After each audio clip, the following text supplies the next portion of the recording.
link. I put the Facebook link to it, but I'm not going to be able to find that in a hurry. So anyway, good afternoon. It's been a really interesting day today. It's been hot out. Oh my gosh. So I will be taking calls at area code 706-426-1871. That is my campaign number. You're welcome to call that in the second half of the show. And at the moment, let's see, there we go. Got a little relief on the chair. I don't have anything specific to start out with today other than greetings. Thank you for being here. Have we got any viewers yet? Yes, just me and you. Yay!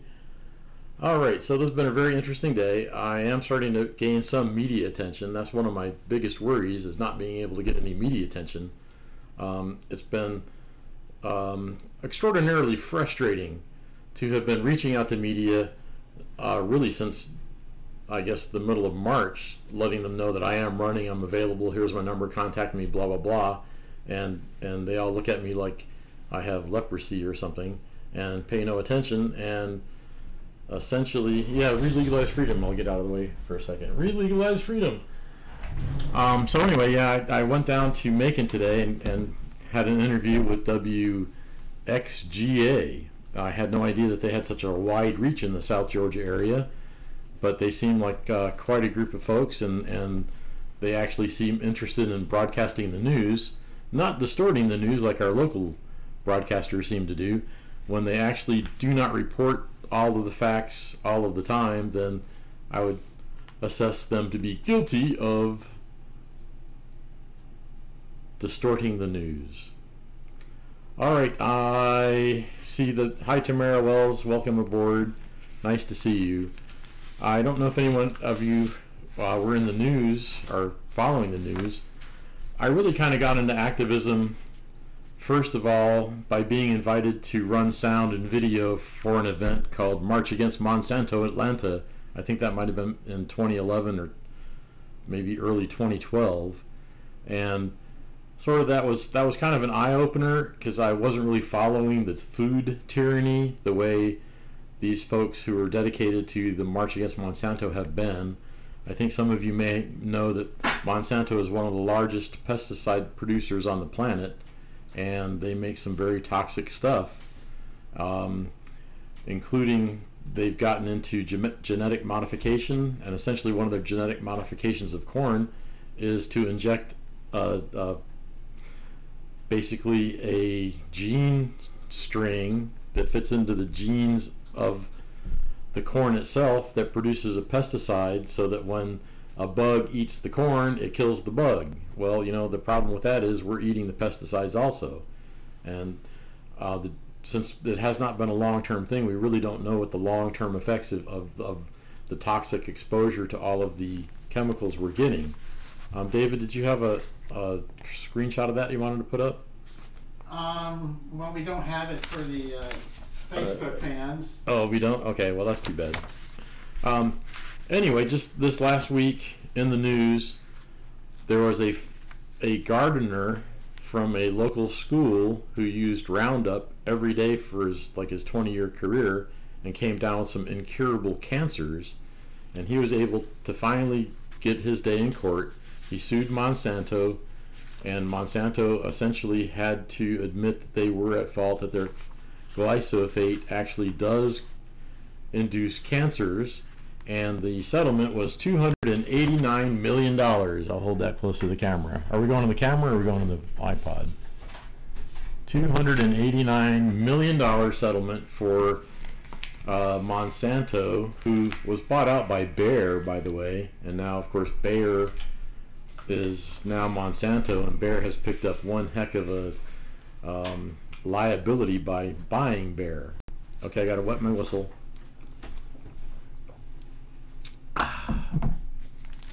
For any of those that want to know, I'm actually drinking Publix Select Blend of chai tea.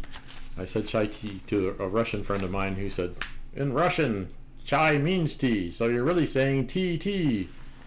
And so they I thought did that was not kind of pay funny. for that plug, right? I didn't pay for that plug, no. So anyway, if you ever heard of Roundup, Roundup is the chemical, or actually produced by now it's Bayer, the same aspirin people, the German company who basically invented mustard gas in World War I. That's kind of made them famous. They are on the hook for a $289 million settlement for a guy who has cancer, and then the aftermath of this particular verdict is another 400 immediate lawsuits being filed against Bayer Monsanto for also cancer causing.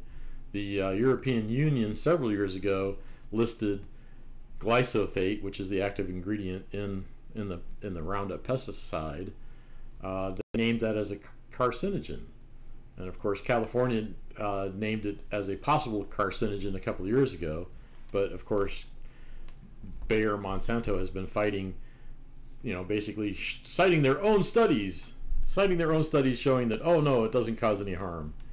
And actually glyphosate's a really interesting story, because the way they figured out how to manufacture the genetic modifications is that in their parking lot where they washed out the chemical trucks, they noticed that in one of the puddles there was a bacteria that consistently growed and multiplied, even though the whole ground was contaminated with their chemistry here. So they did some research on this organism and found that the organism could thrive in a glyphosate environment, and this is where we've gotten to in the whole genetically modified organism thing. A lot of people talk about, oh, there's nothing wrong with genetically modified, and the whole premise behind genetic modification was to increase crop yield and increase drought tolerance and all this other false claims that have never borne fruit. I mean, they've put genetically modified crops all over the world. China, of course, has banned them. Russia has banned importation, and China both, importation of genetically modified corn, which is one of the reasons our farmers are not doing so well. So what they ought to do with it all is just like turn it into alcohol and burn it in a coal plant. Anyway, so that's the verdict with Monsanto. I'm actually kind of happy to see that. Other manufacturers of chemicals, including Big Pharma, who produces things that are actually harmful, yet their studies show that they are not, just basically shows that anybody can come up with a statistical study to show anything they want it to, whether or not it's actually true. Kind of like the mainstream media and their dialogue. So that's one thing we can talk about. That's a win for America, in that perhaps finally we'll start lessening the toxicity of our environment, and especially of our farm environment. I'd have to admit that in South Georgia, where most of the farmers are, they're all Monsanto, glyphosate, Roundup farmers. Instead of using cultivation methods that basically called for machinery to go and weed their gardens, they opted to spray harsh chemicals that actually permeate our entire food supply. And even though there's, they have that statistical saying that correlation is not causation, if we really look at the onset of the increase in juvenile diabetes and plot that out against the increase in the use of pesticides like Bayer Monsanto's glyphosate, you'll see that the curve of increased use of glyphosate and increased use of, or increased incidence of juvenile diabetes pretty much are exactly the same lines. So, maybe in the future we can actually do the science behind the backs of big pharma and, big chemical manufacturers to actually prove that some of these household names and pesticides are actually harming people as well as the environment, and we can get that cleaned up. So anyway, again, I think that's a win. One of the things that I'm going to say as far as the crops go,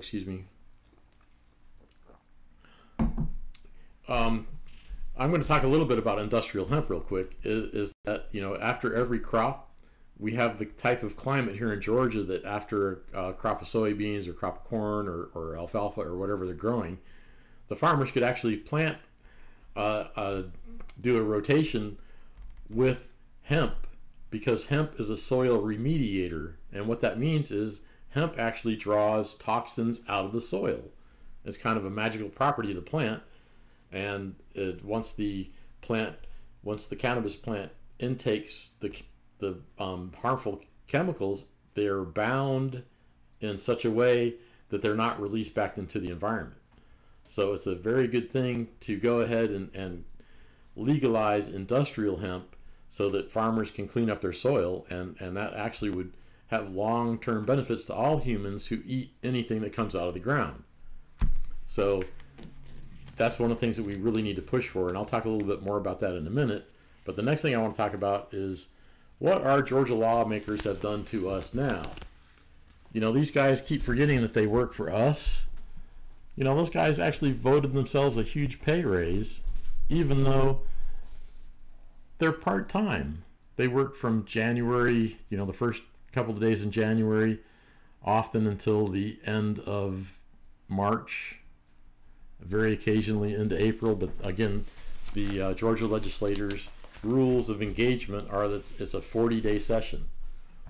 So a 40-day session for a huge raise, 38%, and then on top of that, they voted themselves a raise in their pension, a 38% raise in their pension. Now, I don't know about you, but I've never heard of a part-time job that you can work for a few years and then get a pension out of.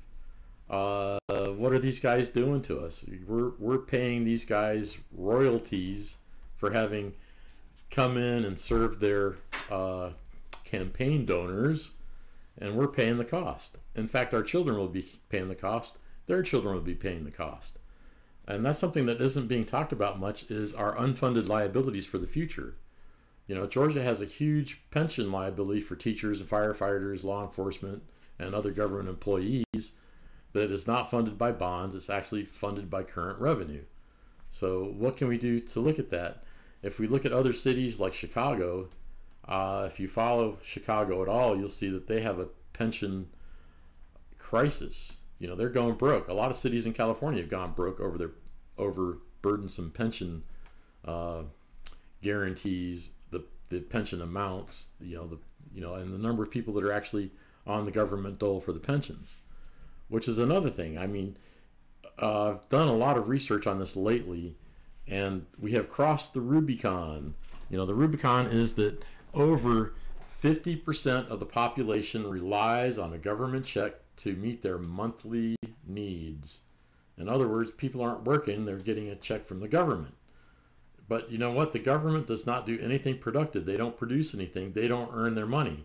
They get their money through taxation, which is essentially, as the libertarians call it, theft by taking. That even violates the Georgia statute in the Constitution of theft by taking. But you know, they don't give us anything of value for it. They just, decide how much they want to take, and they take it. And if you don't pay it, they come and knock on your door with the SWAT team and keep you downtown and force you to pay it anyway. So what can we do about that? You know, the Georgia lawmakers raising their pensions, raising their salaries. I think they forget that they actually serve us, and they need to evaluate how the regular Georgians are. I was kind of having a thought about, what am I going to do as governor when I get there? Am I going to look at the salaries and wages of the employees of the state and say, no one in the state should make anything above the average wage of a Georgian? So if the average annual salary of a Georgian comes out to be $17,000 a year, well, you know what? I don't think a government employee should make $17,000 a year. That's just me. There are some positions that may differ from that a little bit depending on skill and educational requirements for it. But generally speaking, I think we may be overburdening the Georgian taxpayers by paying by paying more than market rate for some of the jobs that Georgia has people employed to do, whether they be the DOT contractors who sit out there on the side of the road sleeping in their truck all day because they don't really have anything else to do, because essentially all of the road work is done by contractors, by big contract. And that's a funny thing that libertarians always say is, when you say, oh, I'm a libertarian, I'm against taxation, and they say, well, yeah, but who's going to build the roads? Same guys that have always built the roads, the contractors. So that's about all I can say about that. Again, Georgia lawmakers giving themselves a raise, giving themselves a pension raise, and only working 40 days a year. It's kind of insanity, especially when they're in legislative session. They're generally taking away our rights. They're generally passing bills that grant special privileges to their buddies, and also passing laws that take away rights from groups who didn't deserve any kind of punishment. They call that a bill of attainder. And a bill of attainder is basically a legislation that targets a group for an action that they may or may not have committed just because they're that particular group. And to me, that's an unethical, amoral practice. So, as governor, if I see any bills come across my desk that grant special privileges to groups who just happen to be connected to the legislators who introduced the bill, or legislation that actually punishes someone for being a member of a group just because they can, I'm going to kind of like veto that bill, and I'll stand up in front of the podium and get in front of the news cameras, and I'll say, this is why I'm vetoing this bill. It's not right. It's not constitutional, because the Constitution says no bills shall be passed which grant special privilege. No bills of attainder shall be passed. And that's all in the Georgia Constitution. You can find a link on my website, tedmetz.com, to actually download your very own copy of the Georgia Constitution, as well as the U.S. Constitution. Great document. People should read it and really understand what it's all about. What about the bills they pass that benefit themselves? That would kind of be a grant of special privilege under privileged circumstances. So it seems like they're in business to take care of themselves and their cronies. Well, and that's another thing. I mean, if you go to some of these municipalities who basically make their revenue from road piracy or endless, drug war, they have these opulent palatial, you walk in, they have these buildings that look like a museum.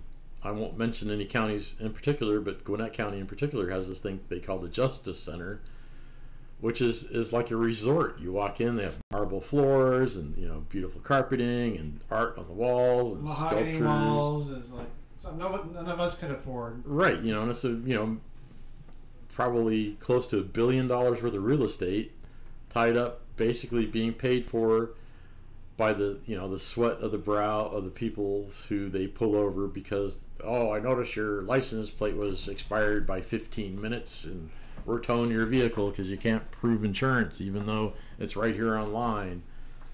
And oh, by the way, I smell marijuana, you're under arrest, we're going to search your car.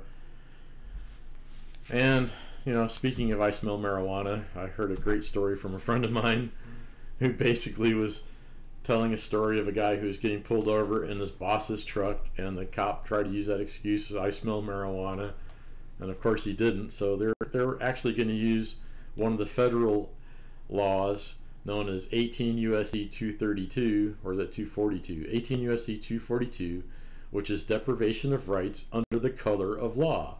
And what that is used for is when a law enforcement officer sort of like bullies you into surrendering your rights, in this case a right to travel and a right to unreasonable search and seizure without a warrant.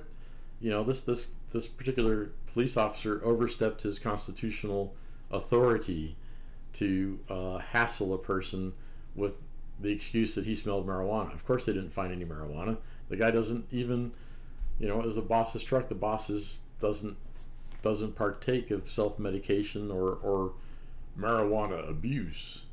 Well, so anyway. Well, I've heard the same story where, people would get pulled over and then they had the drug-sniffing dog. The four-legged warrant. Right, and then they don't found any drugs, but they found money, so they just confiscate the money. Civil asset forfeiture is one of the criminal justice reforms that's on my list of things to do.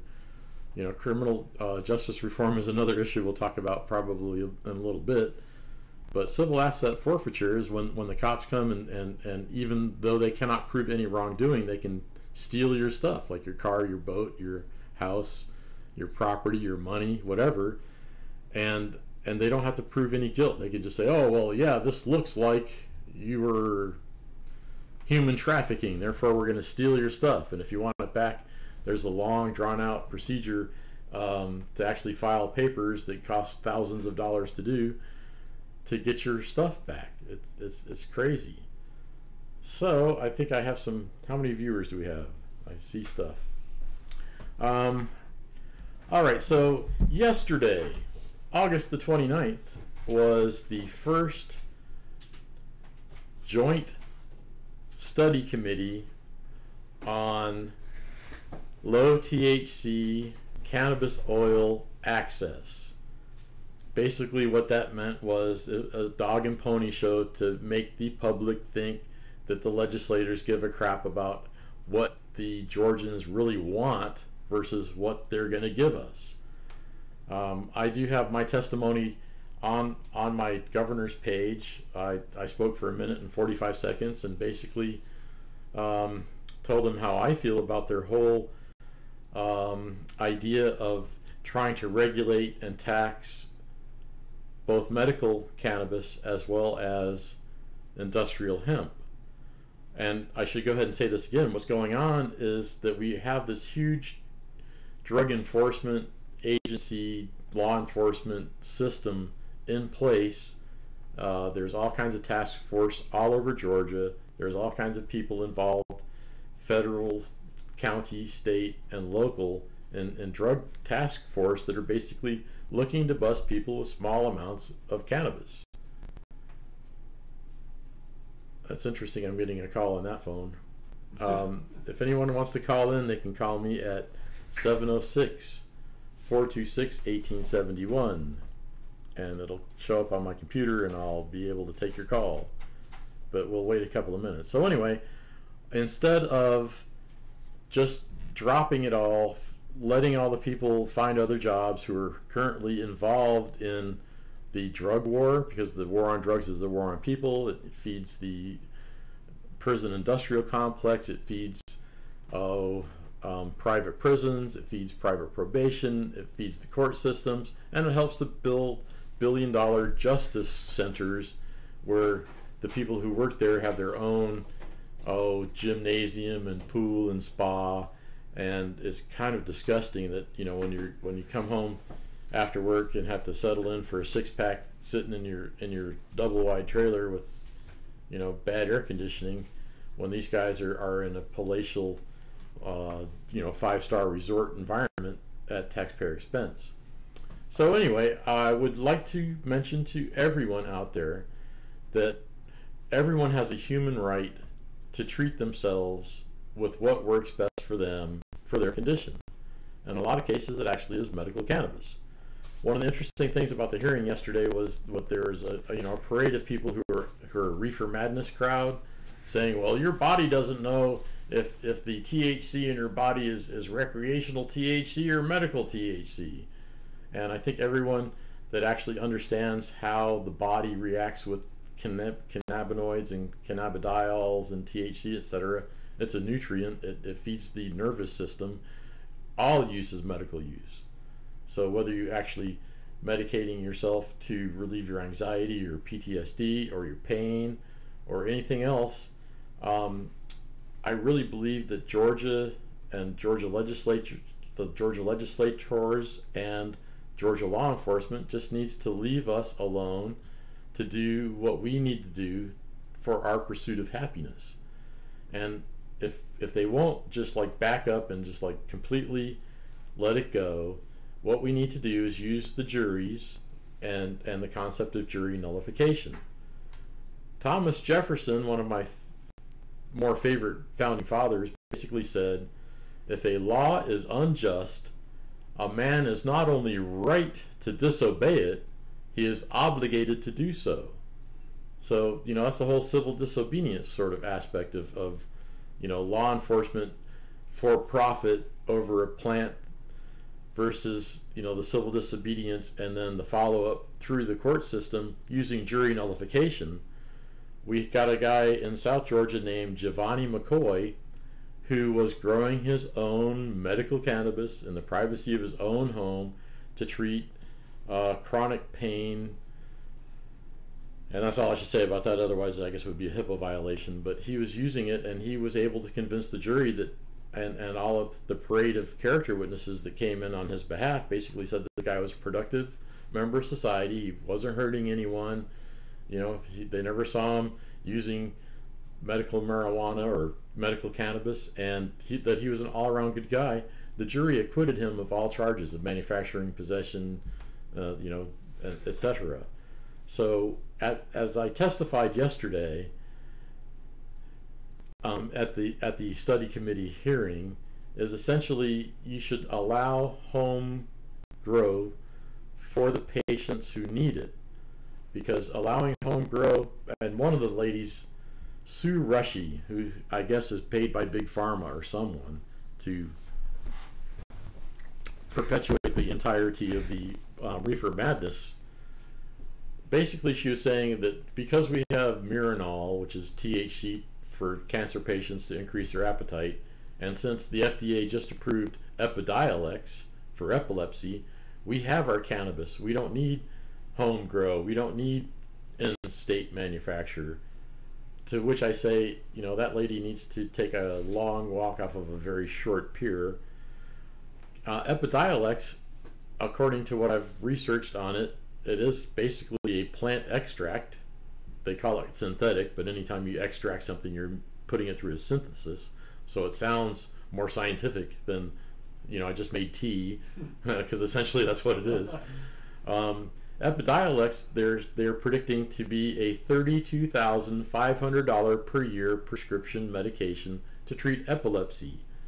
When you can grow a plant, if you can get a seed, which, you know, they are available, it is prevalent. Unfortunately, law enforcement thinks it's like, oh, it's impossible to get, you know, seeds or whatever. It's not. You can get it.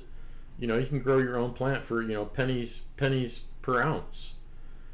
And if you look at it this way, if you start allowing people to grow their own cannabis medications for their consumption to treat their medical conditions, you're going to lower the output, you know, cash expenditures for the Medicare, the Medicaid, and insurance companies, because if they're taking medical cannabis to replace PTSD medicines, which I think any veteran out there knows that once you are diagnosed with PTSD, you get at least 10 prescriptions that you're taking to treat your PTSD, and the cost to the taxpayer is thousands of dollars per week.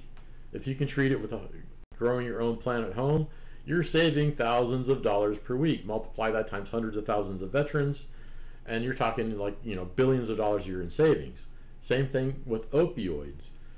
You know, cannabis, full plant cannabis with at least a 15% THC content is much more effective at pain relief than opioids.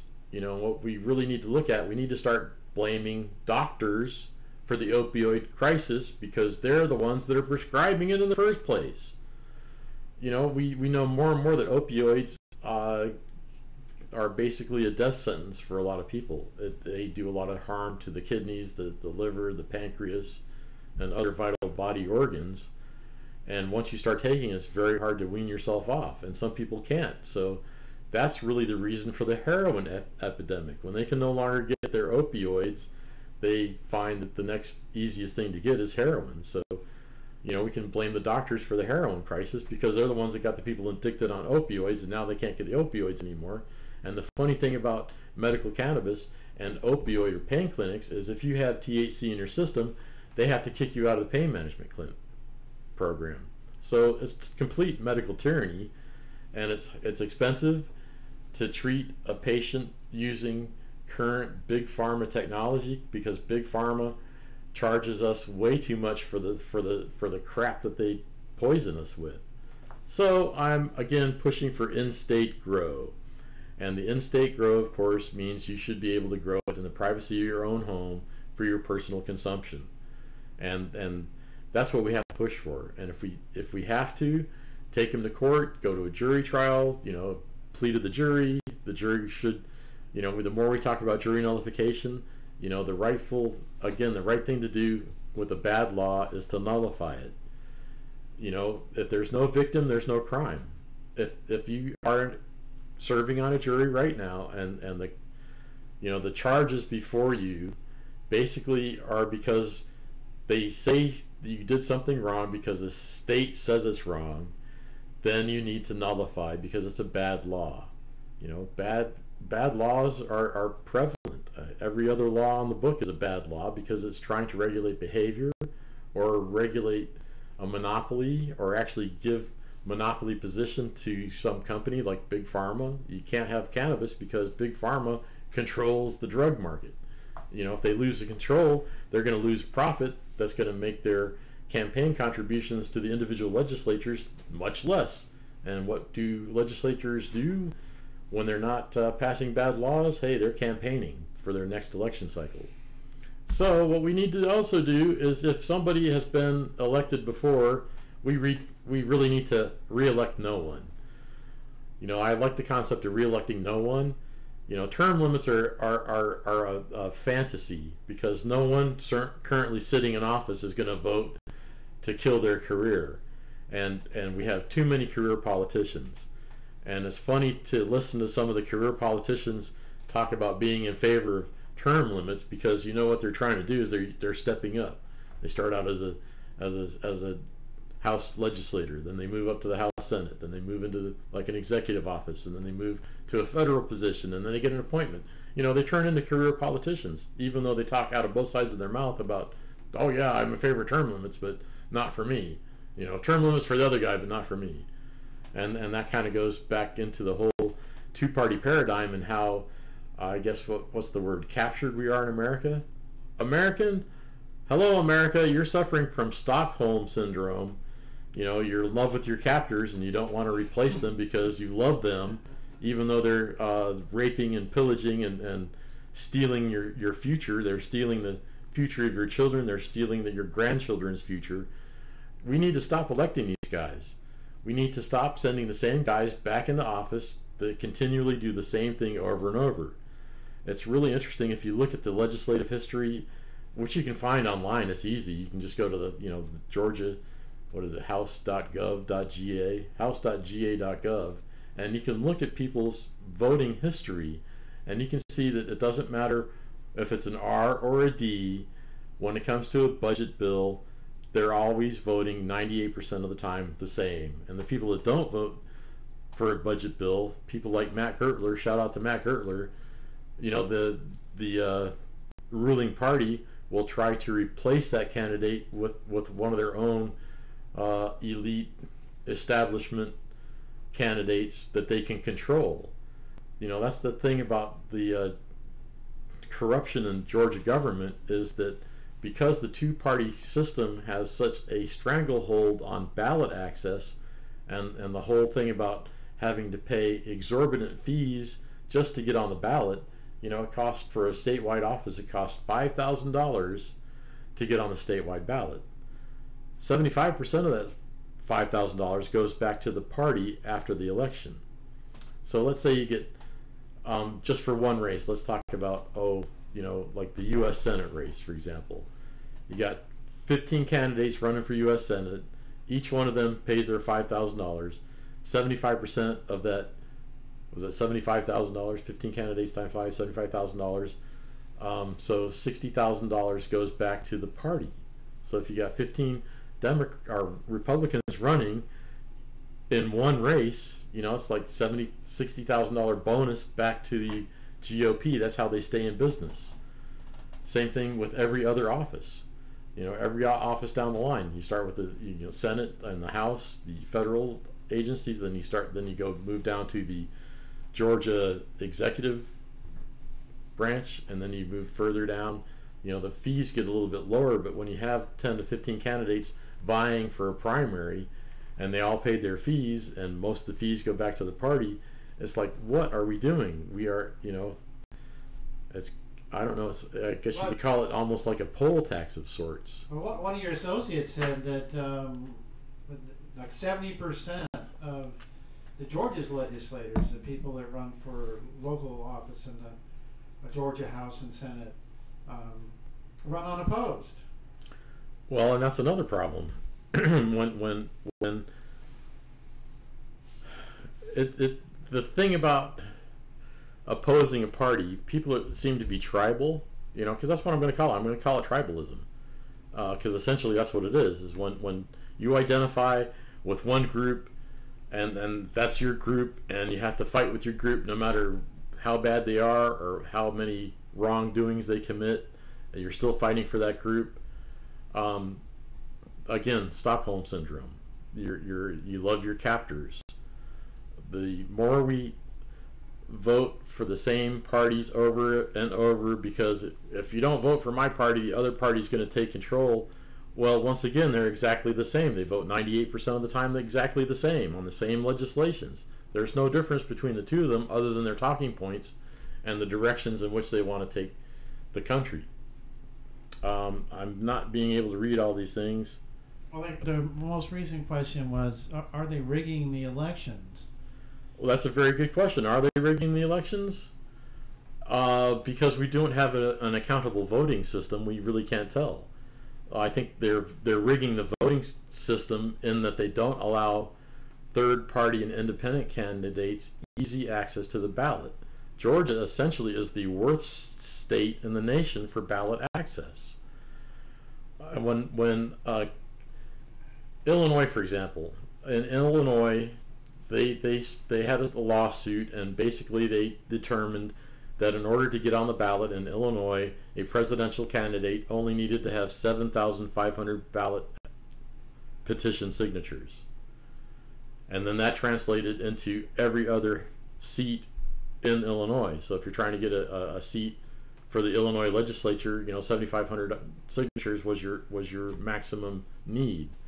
In Georgia, it's 5% of the voters of the district from the vote before. So if you got 800,000 voters in Cobb County and you need 5% to get on the ballot, you have to have in a district in Cobb County, you have to have 20,000 plus signatures. And the window to get the signatures is basically from the 1st of March until the middle of July. It's a very short window, and it's impossible. It is physically impossible to get the ballot requirement signatures. And even though the Libertarian Party of Georgia is suing the Secretary of State's office, we also, again, need to point out that the reason that you're getting the same old guys and the same people are running unopposed is because of the restrictions of the ballot access. Ballot access, ballot access. Do we have any questions yet? It's time now to take phone calls. We'll be happy to take your call at area code 706-426-1871. Otherwise, I'll just continue rambling for the entire period of time, which I don't mind because I have a lot to talk about. So, what's next, David? Do you have a topic you'd like to talk about? Well, I'd like to go back to that topic of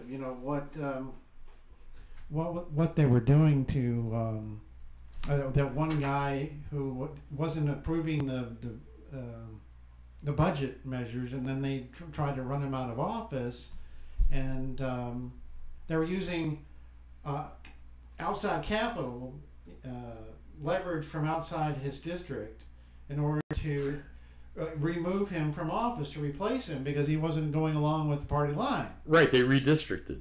Right. Is that what you're saying? Yeah, they gerrymandered. Gerrymandering is another thing that restricts ballot access. It also it completely what's the word I'm looking for? When a district is gerrymandered, it essentially removes representation from the local community.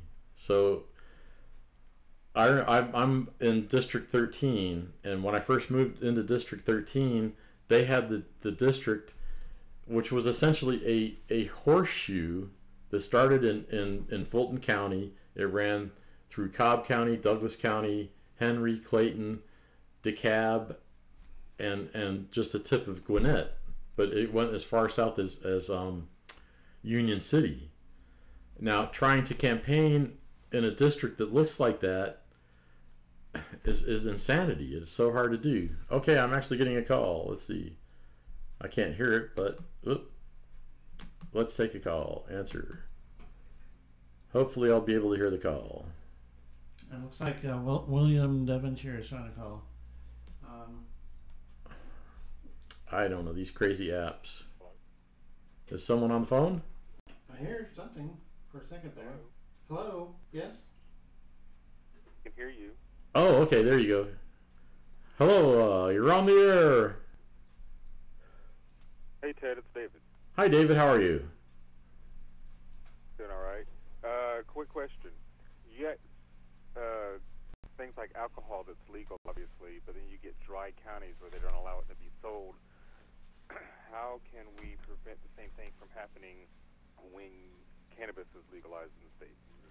Well, that's a really good question because in Georgia we have a concept known as home rule.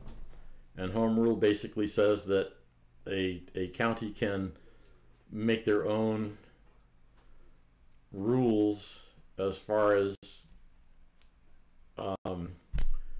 community standards will uphold. I think alcohol may be a little bit different from cannabis, but we do know as far as cannabis is concerned that home rule allows certain cities and certain counties to set their own penalties for the possession, or actually the the fines for possession of cannabis.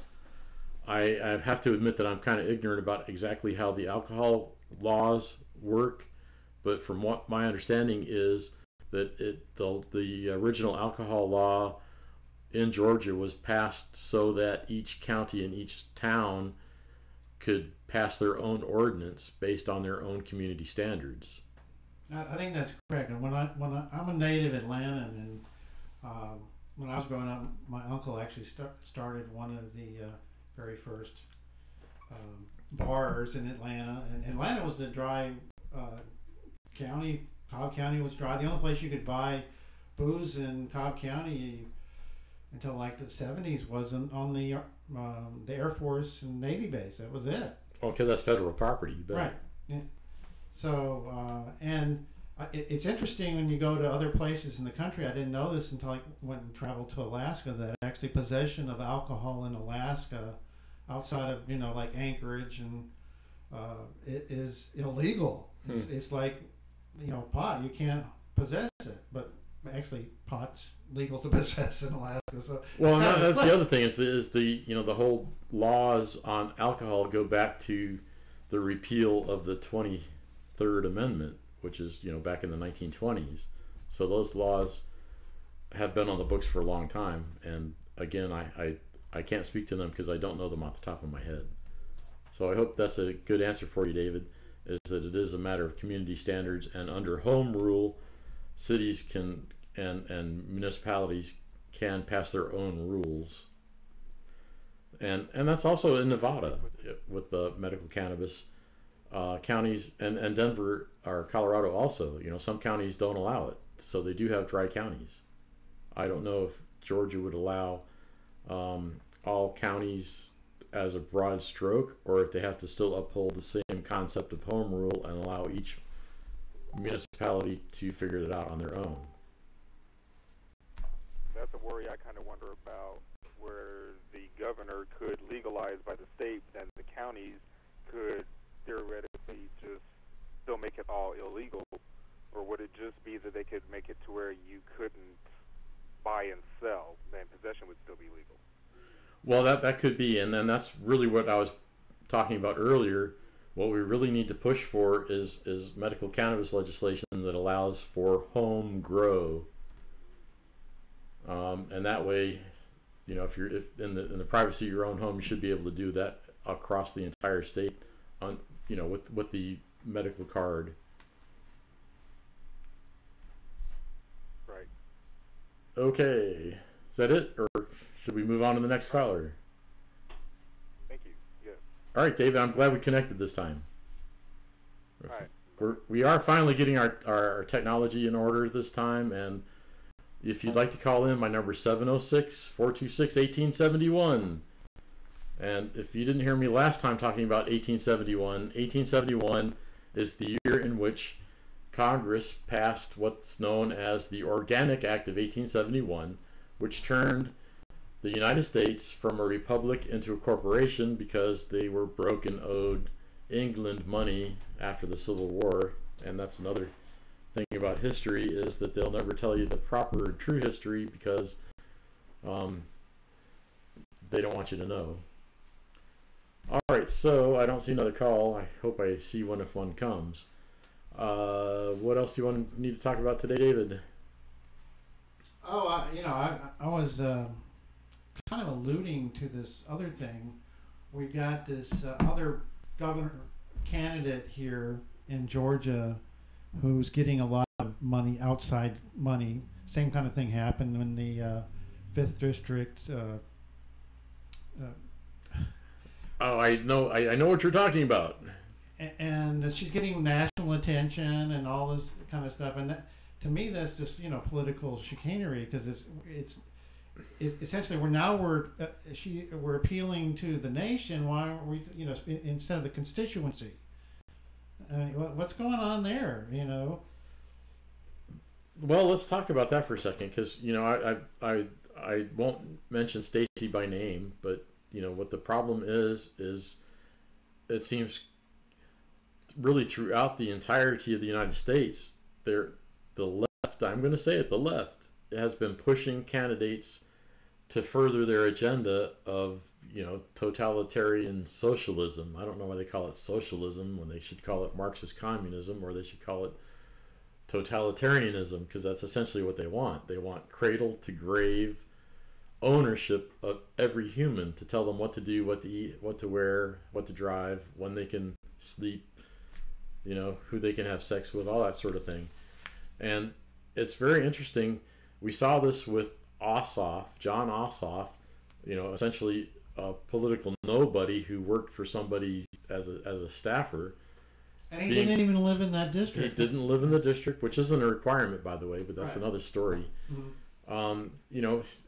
I think the take was like $10 million for a congressional race in a hotly contested district, which was predominantly Republican to begin with. But the thing is, the money was coming from California, New York, and other hotbeds of democratic socialism, essentially. The money's coming from people who work for the industries like media and high tech. If you look at some of the recent admissions from like Zuckerberg and some of the Facebook people, that yes, indeed, they do steer things to the left. That's their intention. Same way with Google search results and all these other high tech companies who admit to being socialist. They're pushing the agenda to, again, be in control of every aspect of human life. That seems like all we're getting for a choice here with the two parties. Is this brand of socialism or that brand of socialism? Well, you say socialism, I'm going to go back and say totalitarianism right. Again. Either you work, either we rob Peter to pay Paul, and the poor people are in ever in poverty and expect the government to help them, and the government basically is getting their money from productive society, which are people who actually work. Then we have a problem in that direction. If we look at the other side, the conservatives, the people that call themselves conservative, the definition of conservative when a politician says it is basically maintaining the apple cart. They want to maintain the gravy train. They make sure the military-industrial complex pays them their lobby fees and campaign contributions to maintain their brand of tyranny over us, to oppress and regulate and steer our what's the word I'm looking for? Austerity? Steer public opinion. Both parties at the top use psychologists and psychiatrists to formulate language, to soothe our brains, to trick us into having emotional feelings about things, without critically thinking about them, and that's they call that steering public opinion. Essentially, it's propaganda. Problem, reaction, solution. Well, that's the Hegelian dialectic, is problem, reaction, solution. They say, oh, here's a problem, and they formulate the verbiage in the description of the problem to have us have an emotional reaction, which, oh, by the way, here's the solution. Eat this spicy food. Oh, you have heartburn? Well, here's some heartburn relief. They actually do that to us. They intentionally poison our food so that they can have big pharma sell us a medication to fix that one problem. Oh, but by the way, it also causes a side effect, which we also have a drug for. For the until I retired a couple of years ago, I was doing Medicare supplement insurance. Basically insurance for people to cover the gaps in Medicare coverage. And in my interviews with these folks, the ones that the average senior citizen, 67, 68 years old, is on a regimen of like 8 or 9 pills. And how did they start on all these pills? They first started on a blood pressure medicine. And we'll talk about blood pressure a little bit more in a minute. But the blood pressure medication, every one of them has side effects, which they have other medications to basically counter the side effect. Oh, it's snake oil. You can actually look at one of the blood pressure medications I'm taking. It's actually made from snake venom. Interesting. And then the other ones that are just made from rat poison, like Coumadin. Anyway, and that's by the time a senior citizen is been on Medicare for like 10 years, they've gone from maybe 1 or 2 medications to a fistful of medications, and by the time they're in their 80s, they're on 30 pills a day. And what that's doing is it's transferring wealth from current generations to big pharma. That's pretty much why I quit Medicare contracting, is because I saw that all it was a taxpayer giveaway to big pharma and the medical industrial complex. Once you start subsidizing a person's medication, there are no price controls, there's no cost controls on the other end, and because there's no application of the antitrust, anti-monopoly on big pharma, they can charge $100 for a pill here in the US and only charge 30 cents in Canada. But the copay, you pay $30 a month for this pill that costs $100 a pill, and then the taxpayers are funding the rest, which is why we add $1 trillion a year to our deficit, is to pay for medications that are way overpriced in the U.S. market to begin with.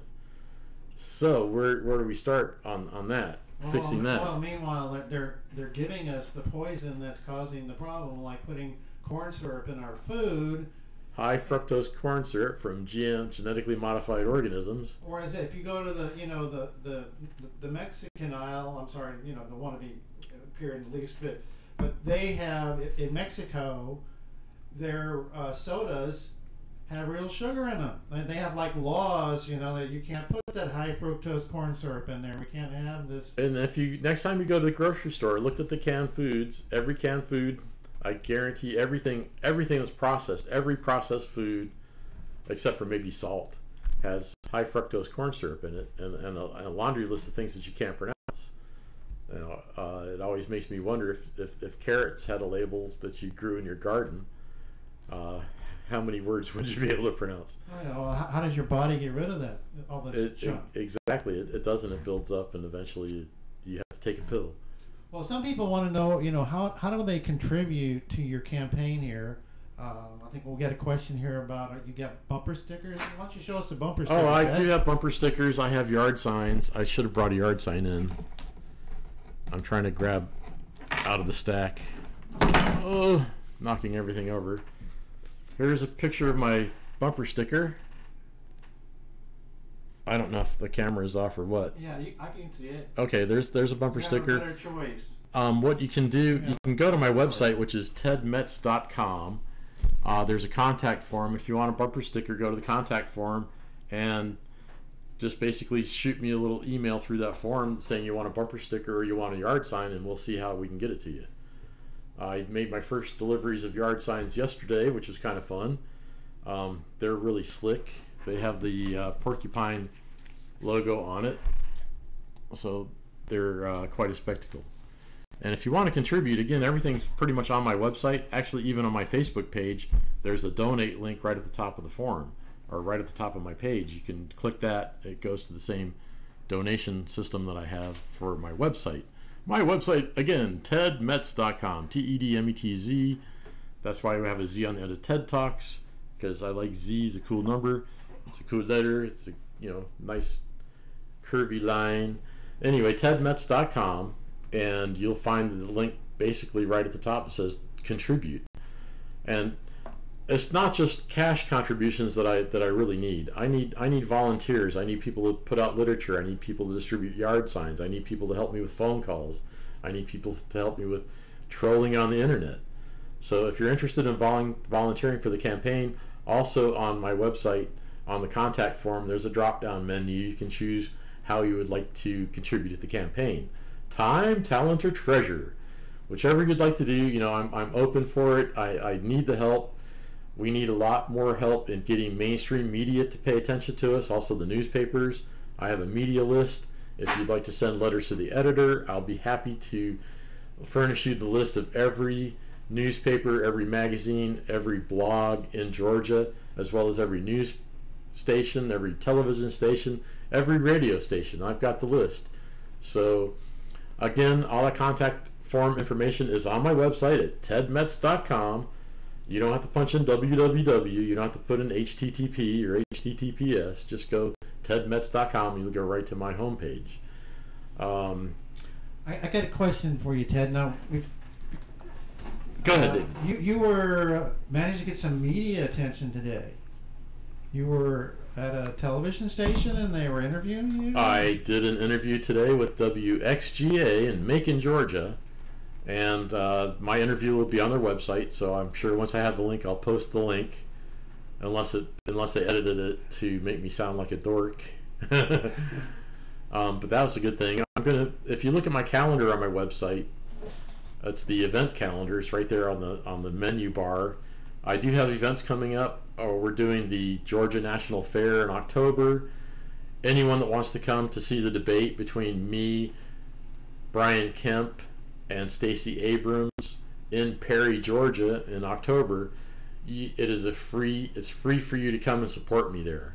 You can bring one of my yard signs and hold the sign up like you've seen those convention footage. So that should be a lot of fun. So that's one thing. I'm also doing other debates throughout the season. If you look at my website, tedmetz.com, on the event calendar, you'll see where I'm going to be. I'm going to try to make sure that I post more things about where I'm going to be and when I'm going to be there.